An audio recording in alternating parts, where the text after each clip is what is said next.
Когато в България чуят думата царичина, никой не остава безразличен. Един от авторите твърди, че вътре има генна банка. Друг посочва мястото като източник на най-свещената енергия на планетата. По заповед на генералния щаб на българската армия през 1990 година започват разкопки в село Царичина. Изпратена е информация от извънземна цивилизация, според която там се намира гробницата на първото същество, живяло някога на Земята.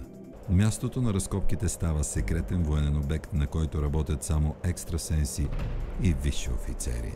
Те виждат странни летящи обекти, загадъчни светлини и поддържат контакт с извънземните.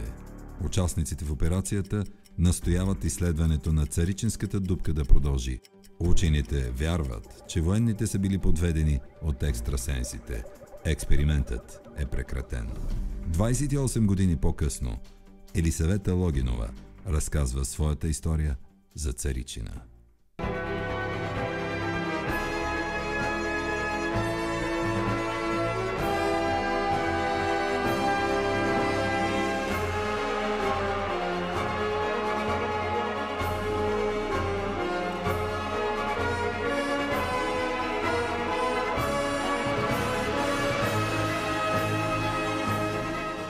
Началото беше невероятно, страховито, но истинско. И то промени моя живот. А живея втори живот. Живот чрез контакта си с тъй наречените учители. А кои са те? Това е космическия колакториум, за който аз за първи път си позволявам да говоря в новата ми книга "Царичина. Съдбовен контакт". Това е информация, която помага на мен да преодолявам всички трудности през тези 28 години, които чрез тях ние осъществихме експериментът Царичина с кодовото название Слънчев лъч. Бихте ли ни казали малко повече за това? Как започна всичко? Това е много дълга история. И смятам, че времето ни няма да стигне. Бях поканена като един от водещите медиуми в феномени в България да водя този експеримент. Поканата беше лично от началникът на генералния щаб на българската армия, генерал-лейтенант Радньо Минчев. За всичко останало, пак казвам, защото то е доста дълъг разказ, аз съм разказала достоверната истина в тази нова книга. А каква е причината според вас да получим тези послания? Какво идват да ни кажете? За мен посланието това са общи фрази, които много екстрасенси, контактьори, ясновидци използват, като казват: аз получавам послание и то е еди какво си. Аз не използвам думата послание. Това е информация. Информация от този висш космически интелект, който е дарил живота на Земята и който пази живота на Земята. И той подава информация, за да можем ние да оцеляваме и да не бъде загубена нашата цивилизация. Бих искал да ви помоля да бъдем малко по-конкретни. Разкрийте някои от тези тайни, разкрийте част от тази информация специално за нас. Трудно ми е да ги цитирам едно към едно.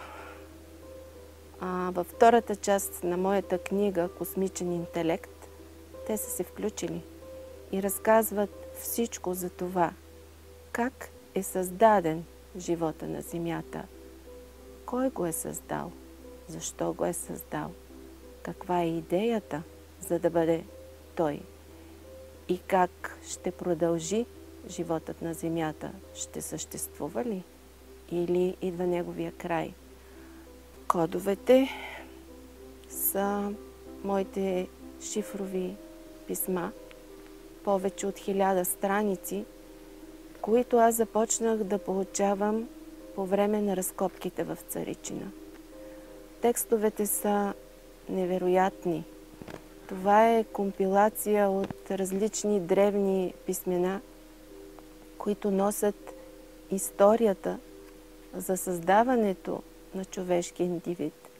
Как е създаден той? Как е привнесен на земята? Как трябва да оцелява? Какво трябва да правим ние, за да поддържаме пулса на земята? Защото земята е част от общия планетарен синхрон и този космически колакториум иска земята да оцелее. Не трябва да се нарушава синхрона, защото ще настане хаос. И това го има в тъй наречените кодове или шифровото писмо, получено на Царичина, за което ние бяхме поканени и посетили Израел през 1992 година. Там се срещнахме с много известни учени, които се занимават с едни от най-древните писания, съществуващи на Земята. Бяхме поканени да посетим и най-голямата, най-мащабната компютърна библиотека, която се намира в Йерусалим. Какво видяхте там? Какво ви направи впечатление?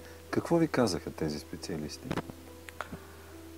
Една част от тях замълчаха, а други дадоха положителната си оценка.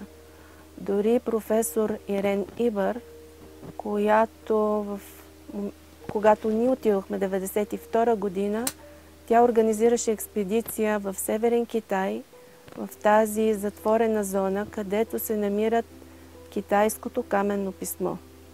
И в текстовете, които аз бях получила, тя намери много съвпадения с това, което тя тепърва щеше да обработва като информация. И тя предложи на нашата делегация, ако бъде създаден екип от учени, които да работят над моите текстове, тя с удоволствие да се включи и да работи, защото информацията, която вижда, е уникална и си заслужава да се работи над нея. Началото беше една детска игра, която никога не съм си представила, че аз мога, най-обикновена жена, да бъде техен представител, да бъде избрана и да започна този невероятен контакт. Те разказват за тъй наречените енергийни хора. Това са маркираните от тях енергийни хора, чрез които те поддържат синхрона на Земята, живота на Земята и те избират с кой да контактуват, за да може да се получава тази информация, защото тя е много тежка и не всеки мозък може да издържи на обема информация. Аз зная коя е истината. И силата на моите учители през тези 28 години ме поддържа. Не мога да отреча, че не съм изпадала в депресивни състояния, особено след затваряне на Царичина. Беше много шокиращо за мен, тази, която отдели 2 години от живота си, живейки при много тежки условия в Царичина. Ние спяхме в военни канцелари. Моето удобно легло беше масата на канцеларията. Аз се прибирах само веднъж през седмицата в София, за да си изкъпя да видя децата си. И след целият този труд, заради цялата тази идея, за която ние работехме, да чуя толкова неистински думи и хули, просто отекваше в душата ми. И аз не исках да излизам, не исках да се срещам с хората, защото се страхувах. Моето дете плачеше и ми казваше, аз не искам да имам такова семейство. И аз му казах, Явор, какво е твоето семейство? Ние сме нормални, майко, нищо по-различно няма.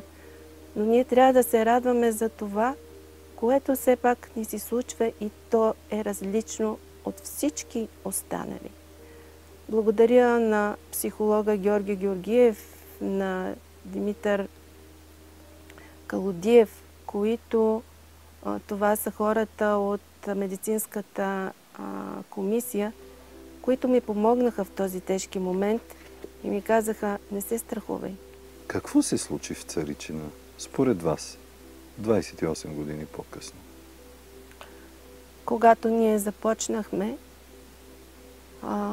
идеята на операция Слънчев лъч бе да намерим първият човек, заселил Земята, който е бил двуполов. И до този момент все още такъв скелет не е намерен.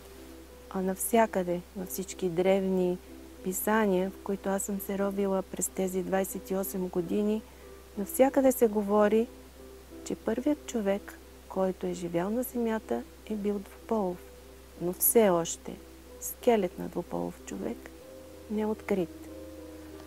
Но дали това беше целта на нашата операция? Сега, чак след 28 години, пак моите космични учители казват, че основната цел на експеримента Царичина е бил не откриването на двуполовия човек, а съвместната работа между космичен интелект и земен екип. Такъв земен експеримент до този момент света няма. Ние сме първите, които осъществяваме тази работа. И работата продължи 2 години.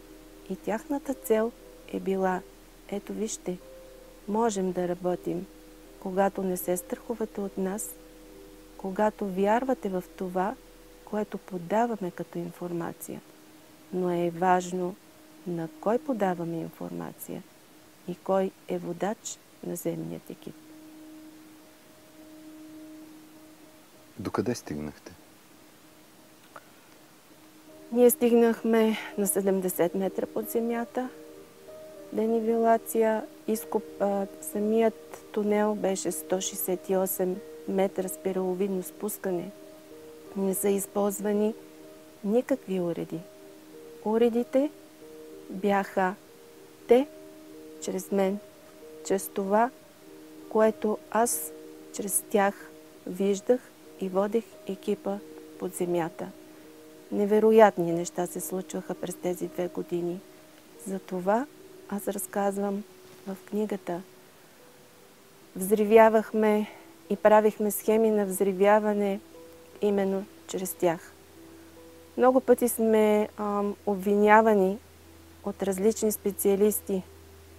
Уж са военни, но всеки военен той има кръгла шапка и не мисли, защото така му е наредил началник. Няма такова нещо. Всички имахме, всяка вечер се събирахме и анализирахме информацията, която получавахме от учителите и това как трябва да продължи работата в следващия ден. Влизали сме в спор с космичните ни водачи. Дали трябва да бъде по тяхният метод или да бъде по чисто земният инженерен метод. И те ни казваха: ами опитайте, ние оставаме на вас. Ако вие не успеете, тогава направете това, което ние сме ви казали. И се случваше, че нашият метод не успяваше, а тяхният винаги беше успешен. Много хора са чели за тази история. Тя е една от магнетичните в България. И ако сега, толкова години по-късно, ви задам един въпрос: вие видяхте ли първообраза на човека с очите си? Аз го видях, но го видях с моите вътрешни сетива, с това, с което са ме научили моите учители да виждам, т.е.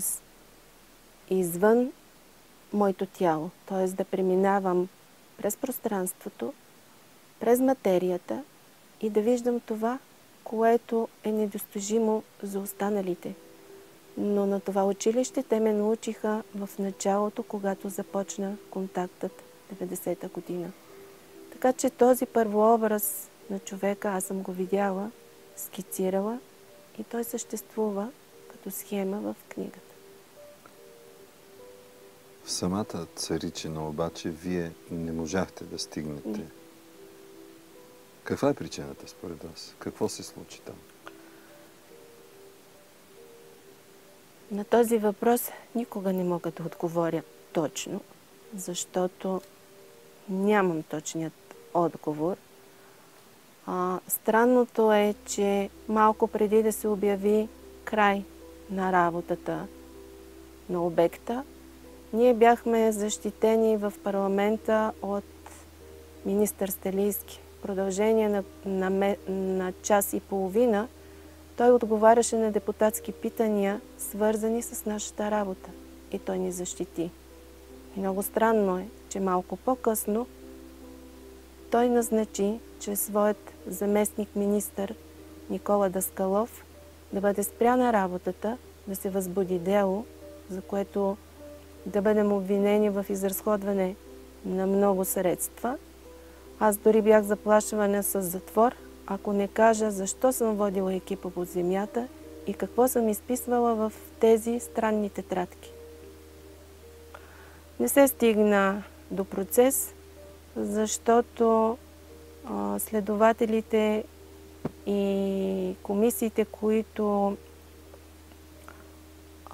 обходиха цялата работа на този 2-годишен труд, стигнаха до заключението, че не са изразходвани парите, за които ние бяхме обвинени, че работата на този етап трябва да спре и да се продължи единствено върху засекретените тетрадки, защото моите текстове бяха засекретени.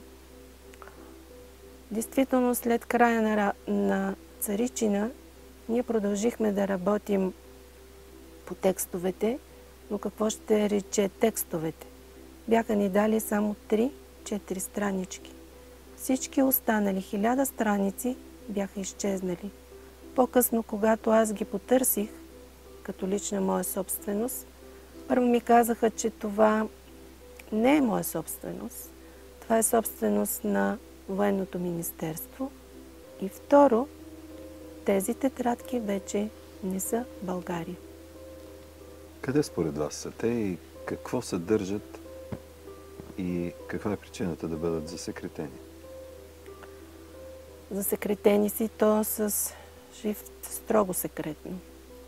Това е странно, че именно в такъв отдел, в който никой не може да влезне, никой не може да изнесе информация, как така странно са изчезнали всичките тетрадки и цялата документация, свързана с Царичина, защото там се водиха ежедневно дневници.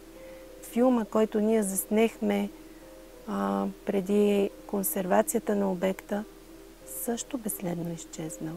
Просто няма нищо като доказателство, с което аз сега да устоверя нашата работа. Единствено моите думи и с колкото мога аз да убеда хората да ми вярват, това е единственото, което мога да покажа, и малкото снимков материал, който съм поместила в книгата. Последната информация беше, че ни остават още около 7 метра, за да стигнем до този човек, който ние търсихме. Но работата беше спряна.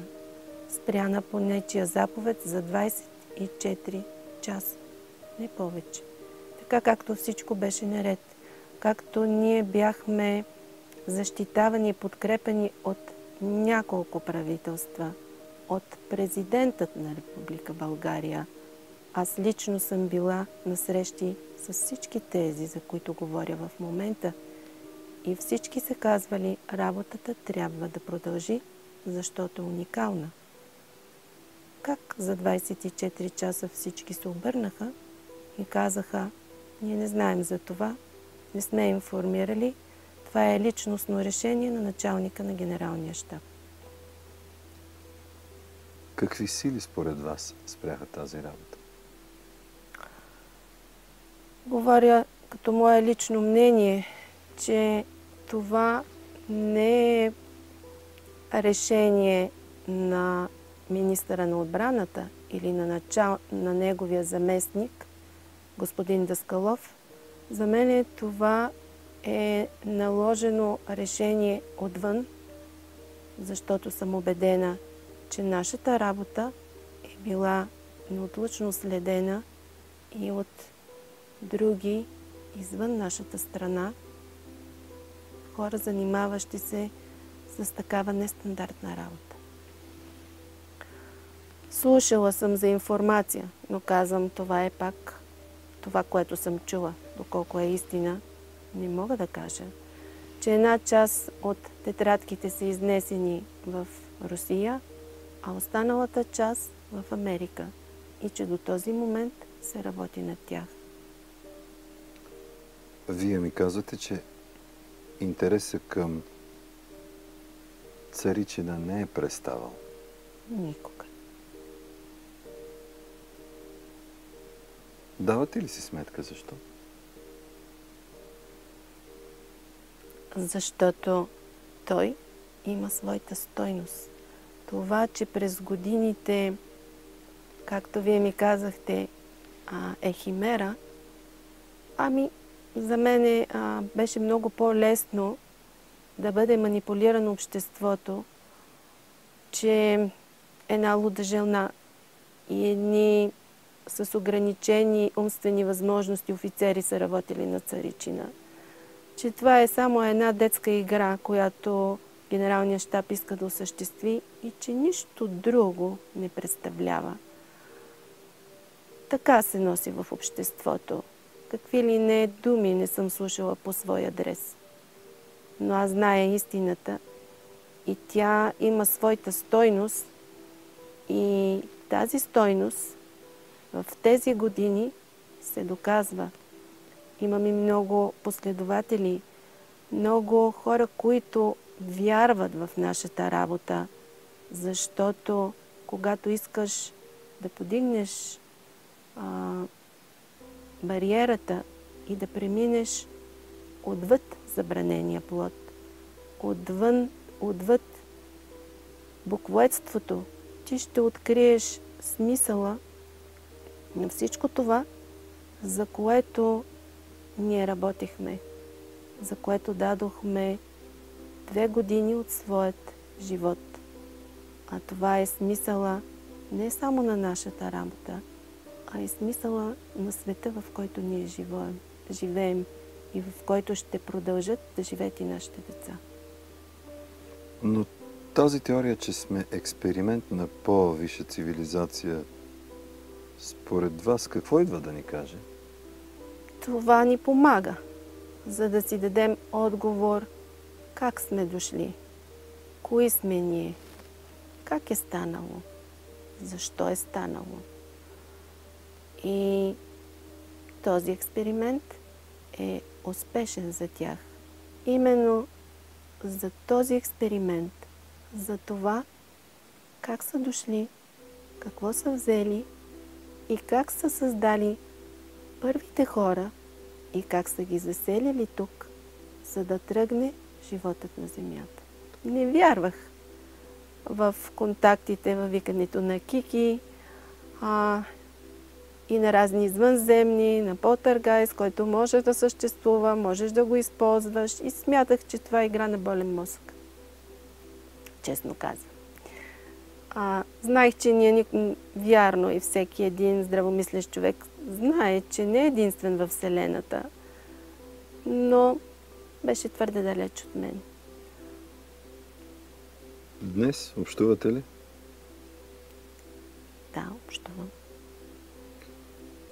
Но информацията и начина на контакта е много различен. Тоест, през всичките тези 28 години, те са за мен едно училище. И аз постоянно преминавам на различни нива. Кое е последното нещо, което чухте от космическия колакториум?